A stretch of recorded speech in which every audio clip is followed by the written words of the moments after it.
And in particular for one of our players, obviously Hugo Ekitike, who joined us from Frankfurt, a special night for him as well. Yeah, I think it must be. I think it's always special for every player if you go to one of your former club, especially if you did really well. But even if you didn't perform really well, it's always nice to see the people that you've worked with again. But he, in his situation, he did so well that I think not only he likes to go back over there, I think the fans over there like to see him as well. For what he did for that club, because he was part of the team that brought them to the Champions League. So special for him. I think it's special for Florian as well to go back to Germany, play there. It's special for Jeremy Frimpong because he was also like Florian and like Hugo, so successful in Germany. So it's for the three of them. I think it's nice to play in Germany again. Yeah, night in Germany awaits tonight for the Reds, looking to get back on track over in Frankfurt in the middle of what is a really tough run, as we've been saying, and a run that feels like uncharted territory in a way for a lot of supporters. Not since 2014 have Liverpool lost 4 games on the bounce. And for the boss as well, we're seeing him there. It is uncharted territory as well, Mels. When you look at his record prior to this, the most he's faced is 2 back-to-back losses in his AZ Alkmaar days. So this is a real test for him as well as everyone else. Yeah, strange, difficult, tough, unusual. He's got to find the answers, got to find the solutions, got to end this run as quickly as possible. And being away from home in Europe isn't easy. It really isn't, especially against a Frankfurt side who know how to find the back of the net. I think ultimately he knows that with the players he's started tonight, if we take our chances, we've had enough chances in the games that we've lost. If we take our chances, we will be a lot happier knowing that this run will have ended. But we need it to end because the noise starts building. It's another game without a victory. The mood needs to lift. The message will be the same. Keep being brave as players. Know how good you are as players, knowing that we can end this run, hopefully tonight.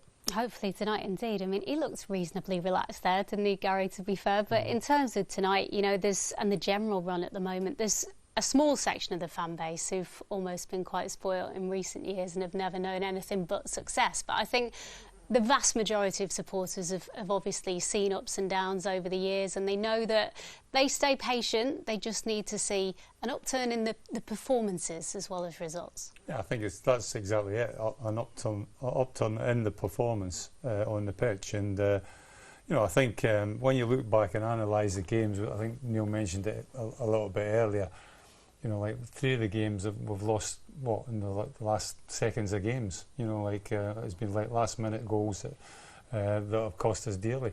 So, no, I don't think there's too much to worry about. I still think that come the end of the season, we'll still be challenging up there for trophies. I think the squad, for me, is stronger than what it was last year. And I do expect us to be fighting on all levels come the end of the season. But in saying that, as expectation levels go from fans, especially Liverpool fans, or any like fans from a top of the table club, they expect you to win week in, week out, and sometimes it doesn't work out like that. But when you want to win, or when you want to be at the top, is not just now; it's at May. Come like end of April, beginning of May is when you want to be still in the mix to challenge for that league title, and I think Liverpool will be in the mix come the end of May. Are you still very confident, Mels, that will be the case, despite obviously a real blow in the last few weeks after starting so well as well? It's even more painful in a way. Yeah, we always knew it would be difficult to retain the title. Arsenal have strengthened. City will want to try and get back into the title race. I say we are one of 3 teams, them being the other 2 teams, to really challenge. I think along the way you need a little bit of luck in terms of injuries for key players. I think ultimately we've always said, despite the change for Liverpool this summer, we're going to get better as the season goes by, and ultimately, as Gary's saying there, you want to be peaking after Christmas towards the run-in at the end of the season. We've had some tough games already, but just while we're here at this moment in time, we just want to end this run as soon as possible, just to try and lift the mood a little bit going into that game at Brentford at the weekend. And of course, for Liverpool and indeed for Chelsea, handsome wins both at the Bridge and in Frankfurt will be very shortly. Indeed, I think we can go there now to get our main man on the spot, Mr. McCoy, to fill in the blanks for us. Was it, Ali, a corner turned or just a job done, or somewhere in between? I'd suggest a little bit of both, Matt, to be honest. I thought Liverpool were really impressive. They were helped by some outrageously poor defending, it has to be said. But all in all, they went a goal behind.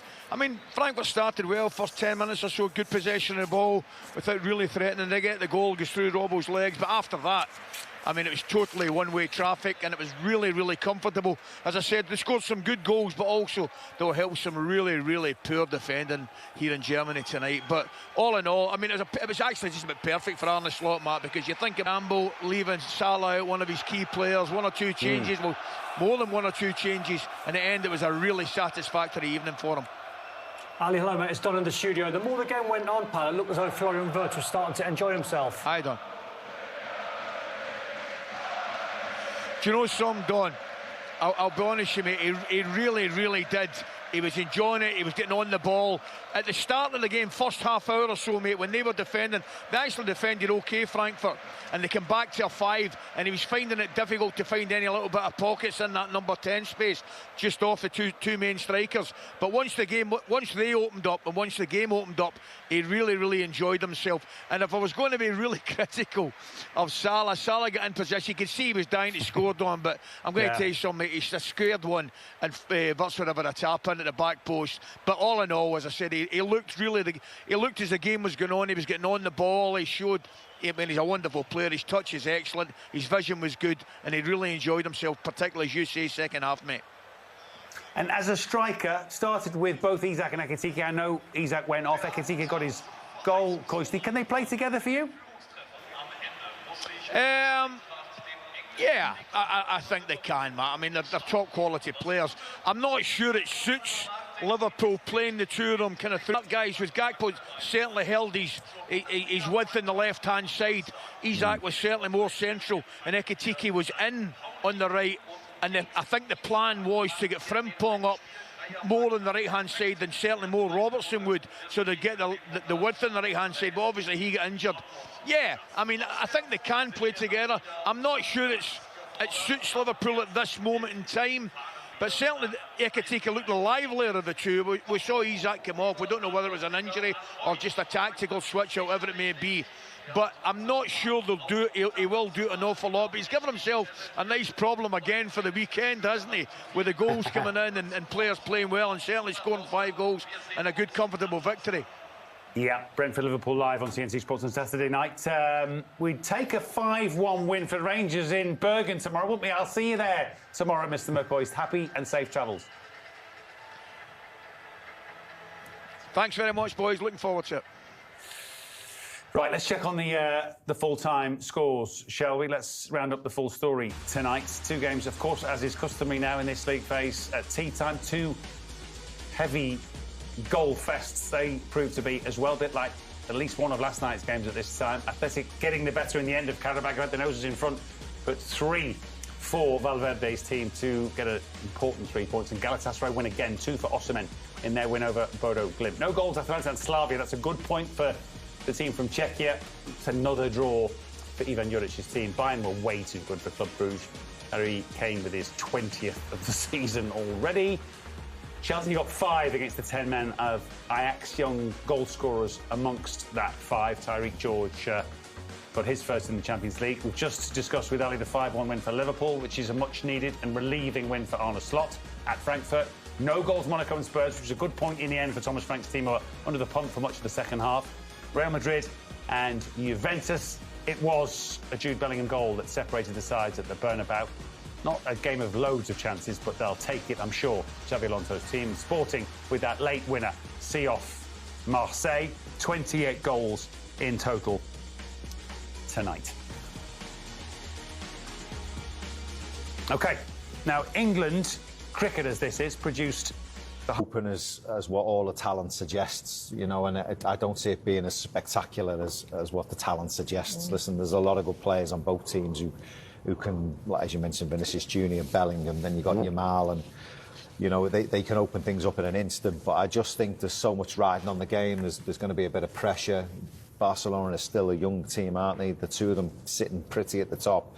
They won't want to give much at this stage. We covered the but ball, I just think, Didier, I think Madrid, like tonight, we've seen them struggle against a really resilient Juventus team. You know, 3 at the back, they went 5. Listen, they sat on the edge of the box, and most teams find it difficult breaking a low block down, don't they? When it's a 5 and a 4, or a 5 and a 3, and then the centre forward drops in as well. They do find it difficult, and I thought Madrid did find it difficult at times. Didier was right. They didn't move the ball from side to side quick enough. They didn't get things going quick enough.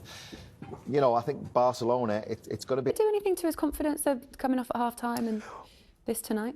It will if it's just a sheer choice. You're not playing well enough and get off, but I'd be very surprised if it's not an injury or some sort of precaution, because to bring somebody off after 45 minutes when you're 3-1 up, when he wants to play more minutes to get his fitness levels to such an extent, I'd be very surprised if it wasn't something else. And if it is something else, then Arne Slot has got an easy decision to make now against Brentford, because you really play Gakpo, Ekitike and Mo Salah, because Isak's struggling and Chiesa probably needs more minutes. So it may spare him a chance of dropping one of the 4 forwards.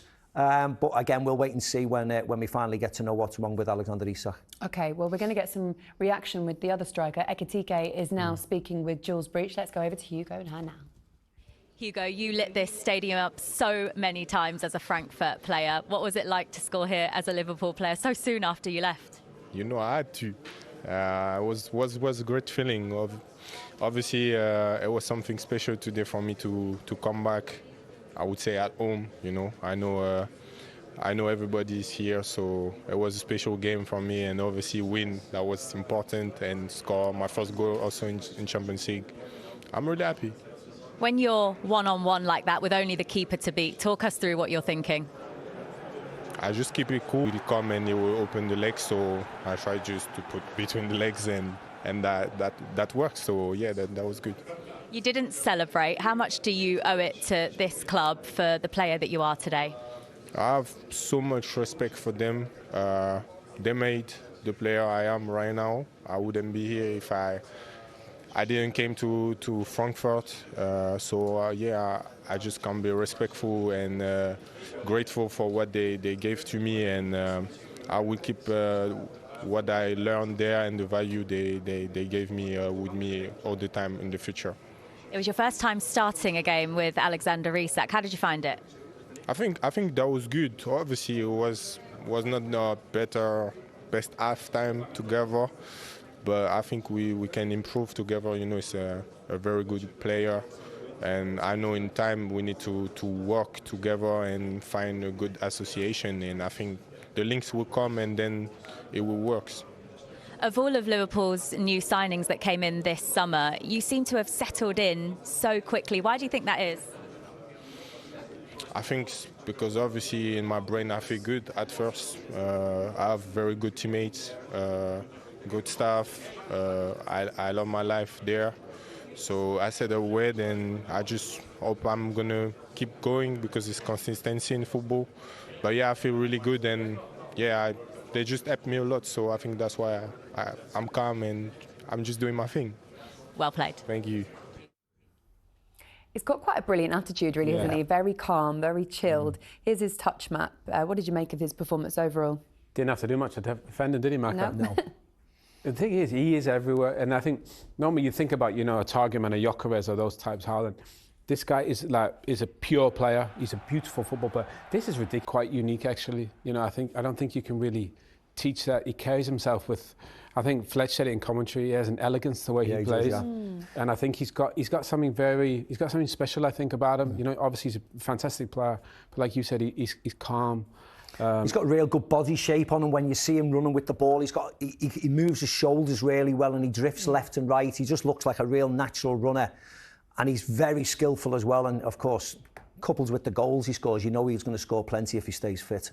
Let's talk about Mo Salah, guys, and whether or not it's too early to talk about any kind of changing of the guard yet, because this could also just be a little bit of a momentary blip for Mo Salah. The consistency that he has had over his career, especially at Liverpool, has been incredible. Yeah, one of the best, and he deserves, you know, maybe he's had a little rest today, but that won't last very long. He'll be back in on the weekend. The season in the end was one of the best I've ever seen last season in terms of goals and assists. And he's still scored a couple in the Premier League already this season. Not like he hasn't scored at all. And he could have had a couple even against Manchester United. So I think to make him a little bit angry or maybe push him is not a terrible thing. And they have options now to rotate in case somebody has a dry spell. Has the complexion changed now to what it was at the start of the show? not in the studio, but perhaps online? Has everyone calmed down? Well, listen, I mean, Florian Wirtz got an assist, didn't he, tonight? I mean, before anybody starts saying that second You're one... not having a second one. That second one is not an assist. It was a simple pass to Sloboslai. That was an assist. But his first one was an assist, so that gets his confidence levels up. And then people stop talking about that. So loads of tick boxes tonight for Liverpool and a lot of the players. Yeah. All right, guys. Look, we're going to see more of the Liverpool goals after the break. And Arne Slot will be delighted with that performance and the goals and the fact that actually all they've really wanted tonight. Yeah, listen, we try to keep clean sheets and you keep working so hard. And in football, obviously, you can concede goals. Unfortunately, today it happened. But it's about how you react. And in the end, it's about winning games, improving, and every day try to be better than the day before. And sounds maybe cliche, but that's the only thing what we have in our mind, and we should have in our minds. And don't, like I said, don't get dragged into all the negative things that's going around at the moment. We want to perform, we want to improve, and that's the aim we have. How difficult is it to block the noise out though when it's all going on? Well, for me it's quite easy, but I'm obviously quite longer in the business than others. But obviously that's definitely a message that we have. You know, the only way that you can play your game in the best way possible is to focus on the task ahead, and that's perform as a team. Because that's the only way you can win games. Obviously, we have the individual quality. Otherwise, you won't play for Liverpool. We have to do it together in order to be successful and keep going, and don't get dragged into all that stuff. Well done tonight. Thank you. What do we think? I think he cares. He does care. He does. Of course, he cares. He sees it, and if you lose as Liverpool 4 times in a trot, of course there is a crisis. Of course something's going to happen. And you have to deal with it. And the only way to deal with it is, so this victory comes at the right moment. Another quiet night for Isak. Yeah.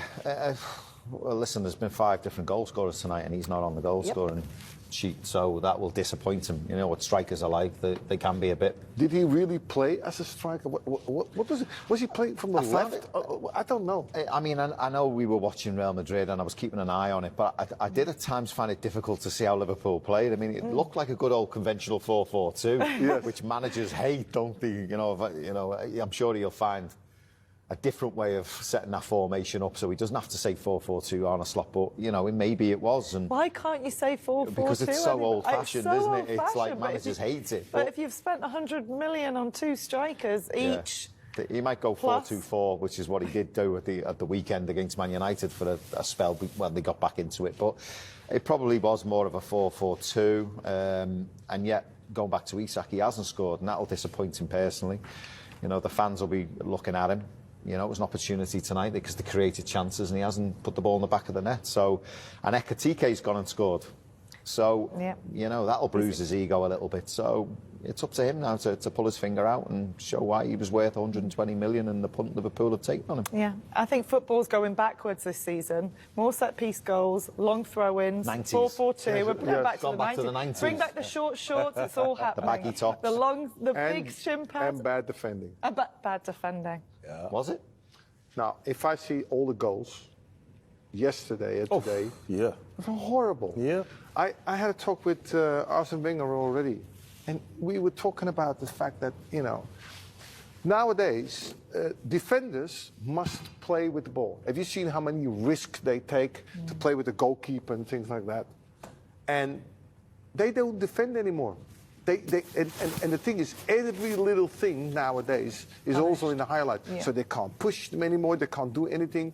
So real defending becomes difficult, but also they choose players who are, you know, the Chiellinis. It's the last one, the Chiellinis. It's the last one of the defenders that can do this. Nicky's made a really good point. I don't know if you said it in jest, but I think you did mean it. I mean, the game's changed this season a lot. You know, so in that sense, you know, centre halves now are not used to balls being dropped right over their heads. They're not used to challenging for headers all the time. And, you know, a lot. TNT Sports.